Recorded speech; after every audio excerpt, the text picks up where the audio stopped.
Venham comigo hoje conhecer a história da independência do Brasil. Com imagens super ilustradas, hoje você vai conseguir entender bem certinho essa história. Vamos lá? Fez a historinha da independência do Brasil. Tudo começou há muitos e muitos anos atrás, no dia 22 de abril de 1500, quando os portugueses navegavam em suas caravelas até que descobriram o Brasil. Pedro Álvares Cabral foi o líder dessa expedição. E depois dessa descoberta, muitos portugueses passaram a viver no Brasil e fizeram dos habitantes daquela época seus colonos.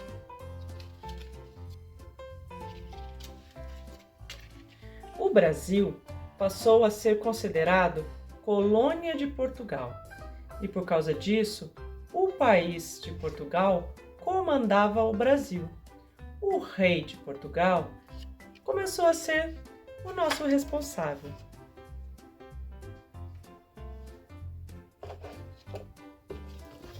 Passado muitos e muitos anos, a família real portuguesa saiu lá de Portugal e passaram a viver no Brasil.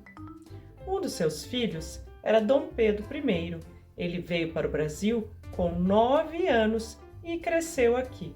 Ele era filho dos portugueses, mas ele amava muito o Brasil e os brasileiros também gostavam bastante dele.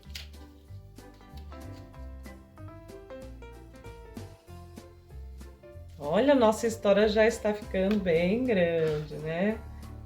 Porém, os moradores lá de Portugal não estavam felizes de ver essa família do rei morando aqui no Brasil. E eles mandaram que eles voltassem a morar lá em Portugal. Então, o rei voltou com a sua família, mas deixou Dom Pedro I aqui no Brasil e o nomeou como príncipe regente, e ele começou a governar aqui no nosso país.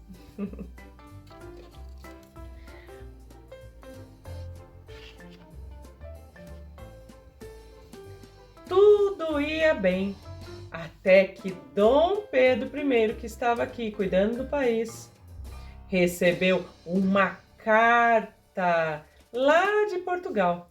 E essa carta dizia que ele também deveria voltar a... Porque, na verdade, o que Portugal queria é que o Brasil voltasse a ser colônia deles. Será que Dom Pedro também vai embora? Mas os brasileiros queriam ser livres de Portugal. Olha aqui a bandeira de Portugal. E no dia 9 de janeiro de 1822, Dom Pedro I disse: "Diga ao povo que eu fico." Olha lá, o povo queria que ele ficasse, né?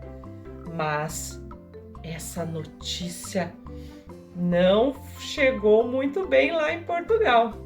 O rei de Portugal não gostou que Dom Pedro desobedecesse ele e enviou uma segunda carta, dizendo a ele que ele não seria mais o príncipe regente. Então, quando Dom Pedro recebeu essa segunda carta, ele tomou uma decisão. No dia 7 de setembro de 1822, montado em seu cavalo, ergueu sua espada às margens do rio Ipiranga e declarou: "Independência ou morte!" E a partir desse dia, o Brasil se separou de Portugal e se tornou independente, que é o que todos queriam, ser independentes, né? E todos esses anos comemoramos no dia 7 de setembro essa liberdade que foi conquistada lá atrás, lá no rio Ipiranga, às margens do rio Ipiranga, por Dom Pedro I. Feliz 7 de setembro! Se você gostou dessa história, curte nosso vídeo, se inscreve no canal. E essa história aqui, eu tenho ela em arquivo, em PDF, para você poder fazer com os seus alunos e recontar a história da independência. Adquira esse material que as crianças vão amar. Um beijo grande, feliz 7 de setembro a todos nós brasileiros! Tchau, tchau!